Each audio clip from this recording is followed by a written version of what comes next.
All right, welcome to the Virtual Celtic Junction Art Center and the Eoin McKiernan Library Story Hour. We are going to begin a series of 10 stories called The Keeper of the Crock of Gold. They're Irish Leprechaun tales by Bairbre McCarthy, illustrated by Oldrich Jelen. Hopefully I'm saying that right. And they have a lovely beginning right at the start. And this is by Mercier Press out of Cork. So these are a little bit longer. If you need to take a pause and make yourself comfortable or get a cup of tea, now is the time. Get yourself ready. Okay? Are you ready? First story, The End of the Rainbow. King Fergus ruled over one of the small kingdoms in Ireland long ago. In those days, there were 150 kingdoms throughout the Emerald Isle, and Fergus had the misfortune to inherit a kingdom in the middle of a bog. Surrounding the bog, rocky hills and glens were plentiful, but there was scarcely an acre of good land to be found. King Fergus was a good king, and his people were happy. They worked the land as best they could, and although they were poor, they seldom went to bed hungry. Sheep grazed between the rocks, and there was always plenty of peat for the fire. Families went together to the bog to cut the turf and helped carry home the small sods when it was dry. In winter, they sat around the turf fire in the cottage and played their music and told stories, and in summer, they danced at the crossroads. King Fergus had one child, a beautiful daughter named Eileen. Her mother had died when she was born, and Eileen had grown up happily in her father's kingdom. She was as beautiful and sweet as the flowers of summer, and King Fergus knew that the time was approaching for her to marry.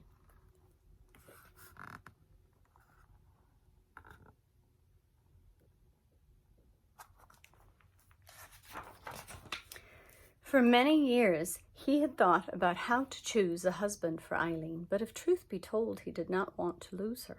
She was the light of his life, and he did not want to imagine a day without her.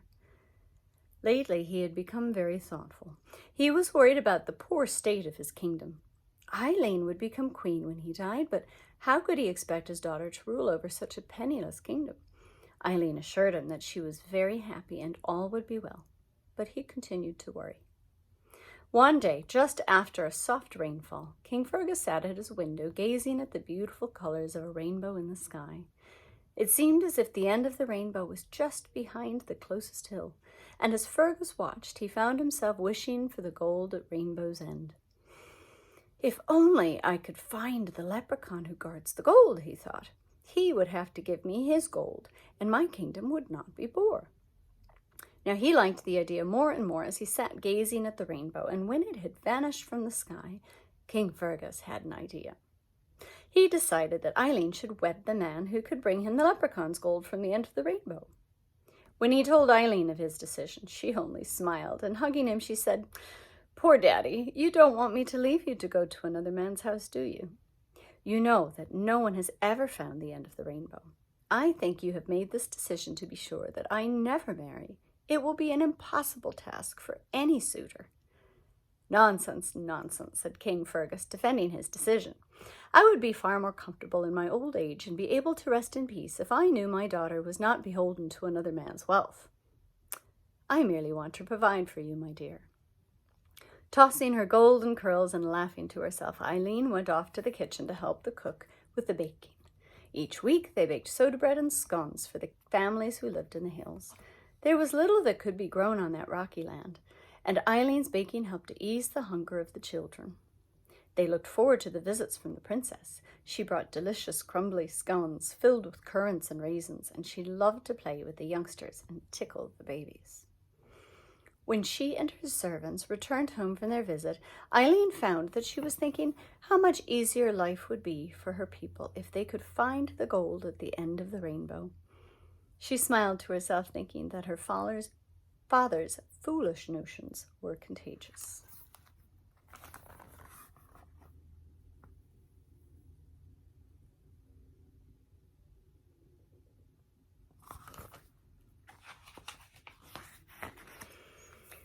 King Fergus issued a proclamation which stated that he would give his beautiful daughter Eileen in marriage to the man who could bring him the gold from the end of the rainbow. Now, most people laughed when they heard the proclamation, although some young men who had looked longingly at Eileen sighed in despair, thinking such an impossible task could never be achieved. There was one young man, Liam Combe O'Riordan, who took the news very seriously and was not disturbed by its difficulty. Liam lived with his poor widowed mother on the banks of a river. He tilled their small plot of land and tended their solitary cow. He fished in the river and brought his catch to sell in the town. Now, though Liam was poor and crooked with the hump on his back, he was a warm-hearted and generous fellow. One day, as he made his way to town, he stopped at the castle of King Fergus to try to sell some of his fish. Cap in hand and basket on his arm, Liam waited while a servant went inside to the king. Liam was greatly surprised when King Fergus himself came out to look at the fine collection of fish. His daughter Eileen came with him. Poor Liam fell head over heels in love with the princess as soon as he set eyes on her.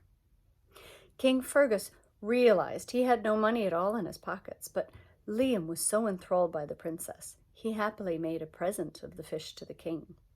Ever after, poor Liam's mind was filled with an image of the golden-haired Eileen. He could neither eat nor sleep, and his mother worried about him greatly, for he was her only son.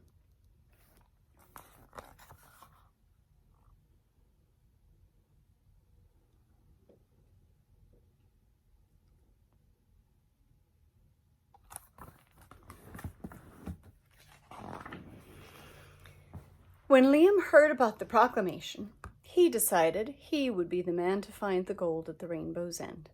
There was not a doubt in his mind that the gold was to be found there, and he was sure he was the man to find it. Liam did stop to think that the beautiful princess would want to marry a handsome prince and not a poor, crooked fellow like himself. He also felt that it was his duty to help the king by bringing him the gold from the rainbow's end. So, years earlier, when Liam had been fishing one sunny spring day, he had noticed a four-leaf clover growing in amongst a field of shamrock beside the river. Liam went to the riverbank and picked it for good luck, and when he did, he found a tiny young fairy hiding underneath. The little fellow was so frightened, Liam picked him up very carefully and placed him in the palm of his hand. Liam's eyes were wide open with the wonder of such a tiny creature. He was dressed in a green knitted cardigan and green knee breeches. Over his breeches he wore a small leather cobbler's apron, but his 2 tiny feet were bare. Liam reassured the tiny boy, who was shaking with fear. He meant him no harm and asked him who he was. "I am an apprentice leprechaun," he said, in a voice as tiny as himself. "I have only just started my job. I will be in great trouble with the head leprechaun if he finds out I have been caught by a human." "Well, indeed," laughed Liam. "We can't have you getting into trouble so soon in your career. But tell me now, have you any gold to give me?" The little fellow gasped and almost fell to the ground. "No, no," he almost shouted. "I will not get any gold at all until I have proven that I am a worthy leprechaun. My first job is to make myself a pair of leather shoes with silver buckles. That is what I was doing when you disturbed me. Oh, how am I going to do this now at all? "Why, you'll continue to make your shoes," said Liam gently. "I mean you no harm. But humans are supposed to demand gold from leprechauns if they find them. I have heard it said that it is very lucky to find a leprechaun because they know where all the wealth of the world is hidden." "That may be true," said the young apprentice, feeling safe and more at ease now. "I'd be happy to help you if I could, but I know nothing yet."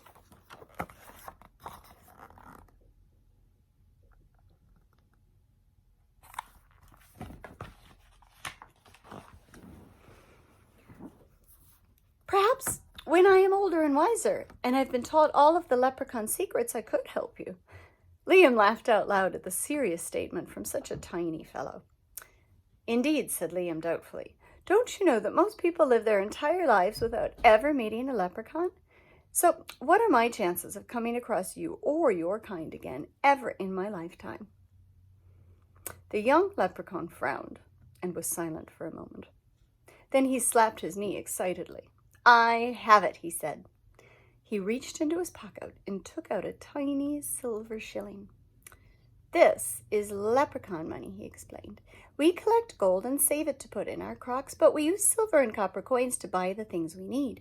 For example, I had to buy the leather to make my shoes, and when I make a pair of shoes for a fairy, I will be paid with a shilling like this one. But sure, a tiny coin like this is of no use to me, said Liam, bewildered. Ah, but it can be, said the tiny leprechaun. Take that coin home with you and put it away safely in a place where it will not be disturbed. If there is ever a time when you think I can be of help to you, then that is the time you must take the coin back here to this field and start polishing it. Think of me and continue to polish the coin, and before you know it, I'll be here. Is that the truth? Asked Liam slowly and a little doubtfully. It is as true as I am talking to you here today, said the young fellow.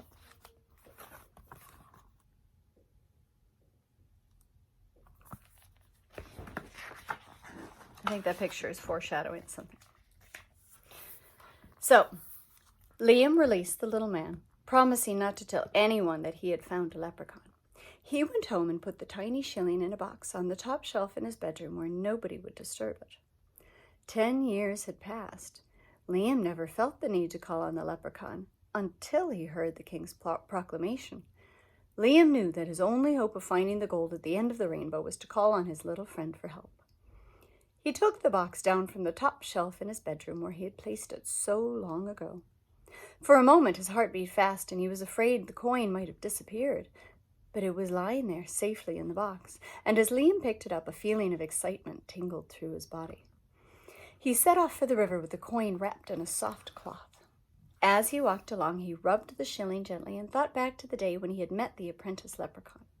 By the time he had arrived at the field where the shamrock grew, he was doubtful the leprechaun would appear again. Still, he took out the coin and polished it as best he could. He smiled to himself when he remembered the appearance of a tiny elf with his leather apron and his little bare feet. As he stood there by the riverbank, a young man, about 3 feet tall, strolled toward him across the field. He was dressed in a smart suit of green, and as he drew closer, Liam saw that he was wearing a fine pair of leather shoes bedecked with big silver buckles. It was none other than his friend, the leprechaun, now grown to his full size. They had a great welcome for each other. The little man explained that he was now a fully fledged leprechaun equipped with magical powers.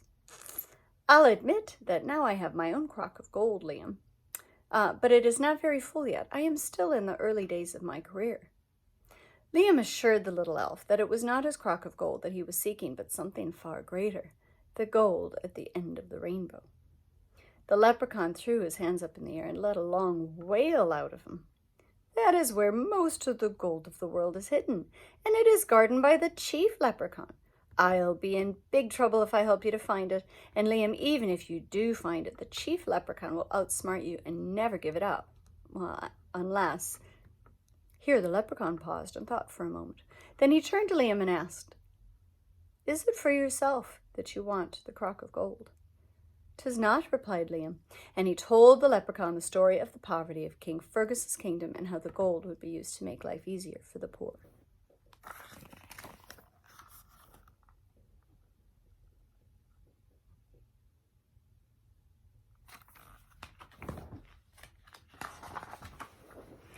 He blushed beet red as he continued with the part of the story which concerned Eileen, the beautiful princess. The king has said that whomever brings the gold at the end of the rainbow's end may marry Eileen. But I am not fooling myself that she would ever marry a poor creature like me.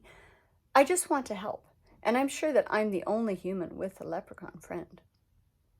Liam, you have a pure heart, and it will save you in the end. The leprechaun smiled up at him.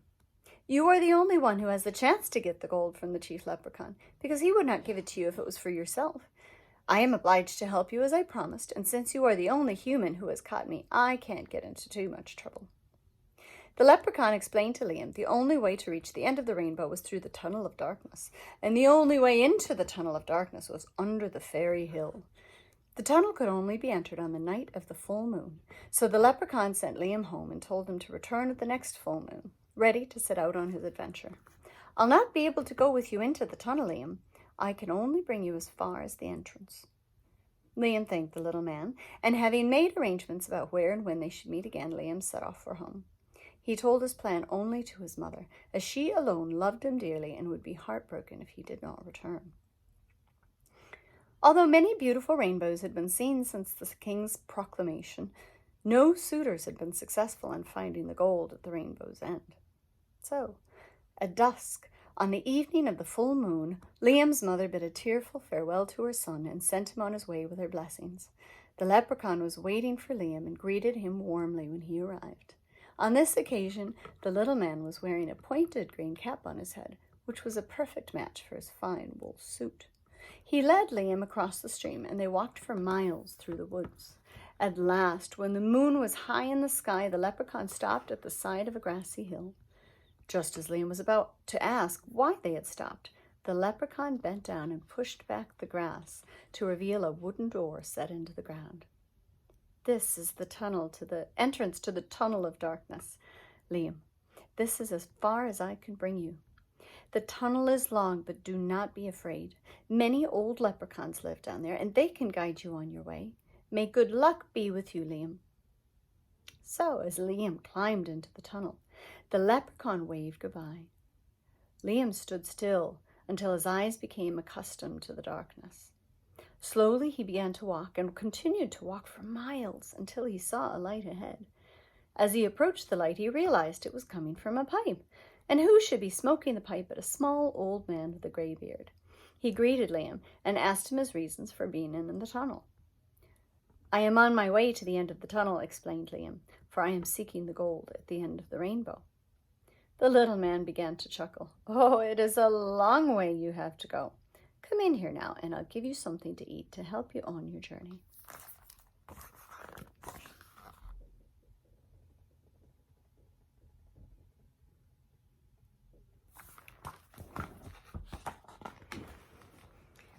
The little man led the way into his home, which was brightly lit with colorful lamps. Liam could now see that this little man was dressed in an old faded green suit and wore long pointed shoes on his feet. "This must be one of the old leprechauns," thought Liam to himself.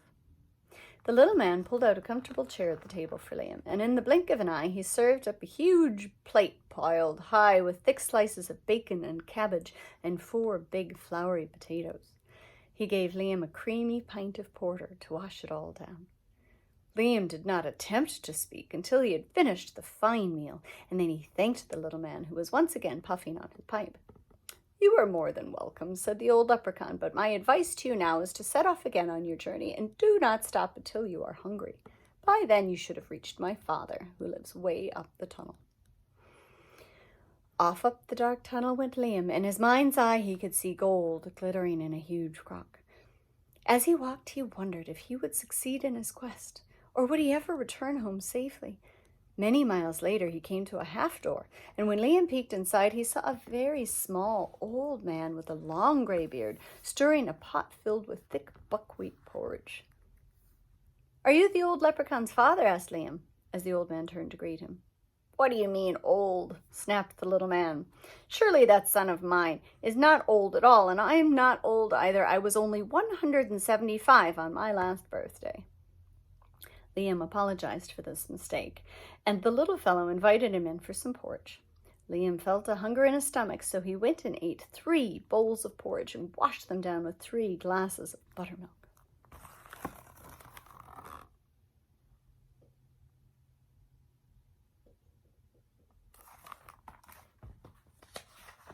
When he was finished, he asked the leprechaun if he had far to go to reach the end of the tunnel. "Not too far," was the reply he received, "but you are looking tired, young man. I will call for some help for you." With that, he put his head out over the half door and whistled. Instantly, a small white horse trotted up the tunnel and stopped at the door. "Do you want a lift?" the horse asked Liam.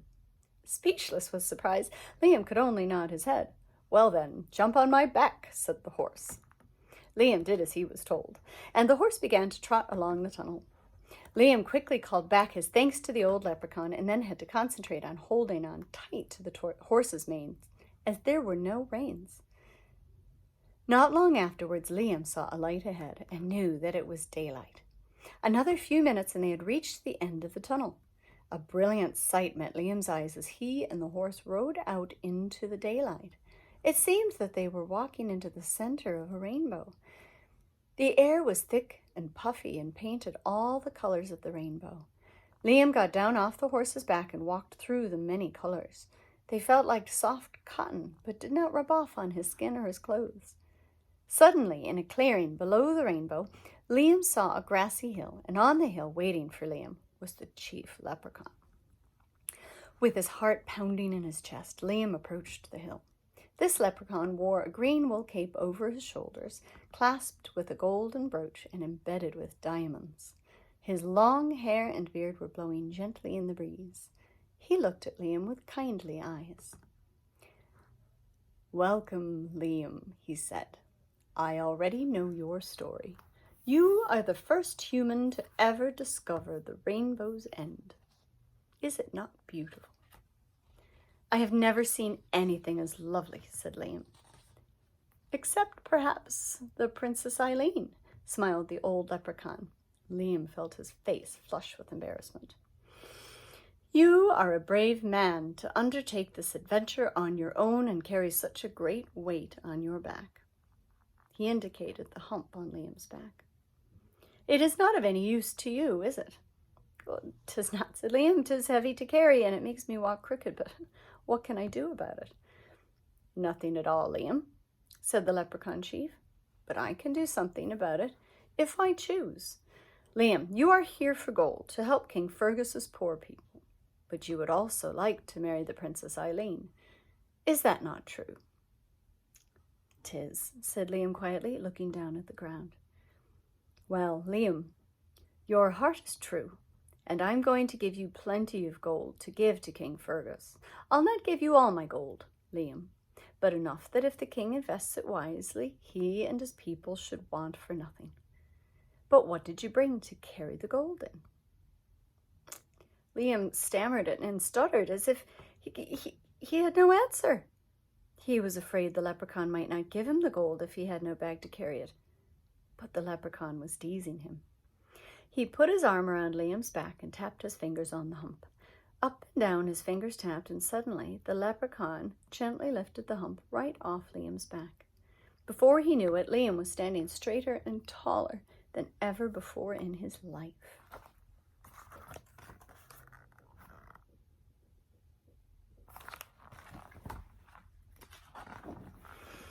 "Now, I think this will do to carry the gold," said the leprechaun, and he picked the hump off the ground. Magically, it was now hollow, and as the old chief rubbed his hands over it, a fine leather strap attached itself to the hump to give the appearance of a deep, sturdy bag. The leprechaun clapped his hands, and two young leprechauns appeared, dressed in green jackets.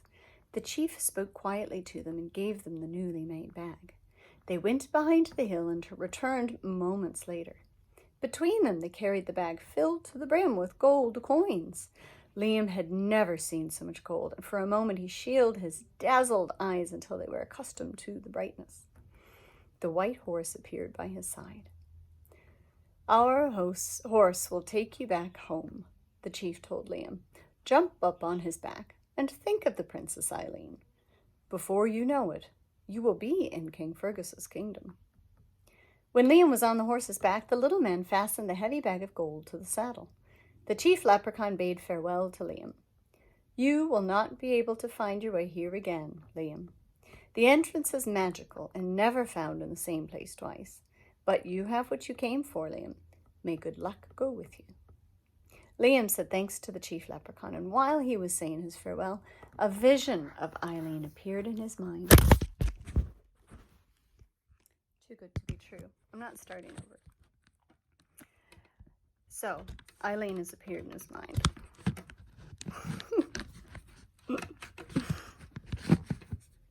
Okay.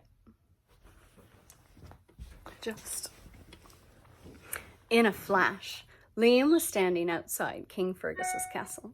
There was no sign of the white horse, but his bag of gold was by his side.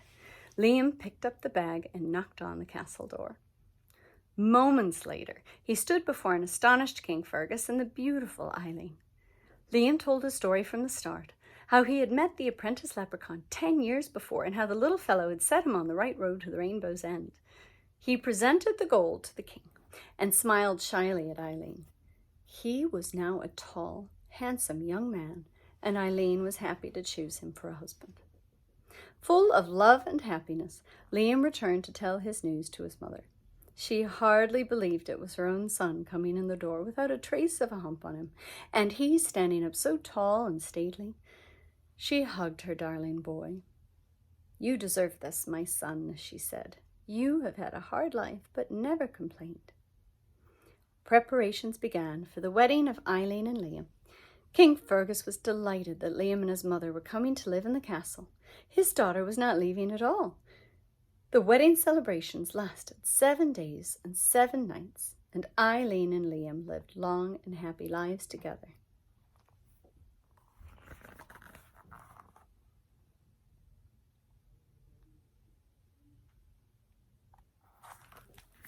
The end. Join us again. We'll read some more stories.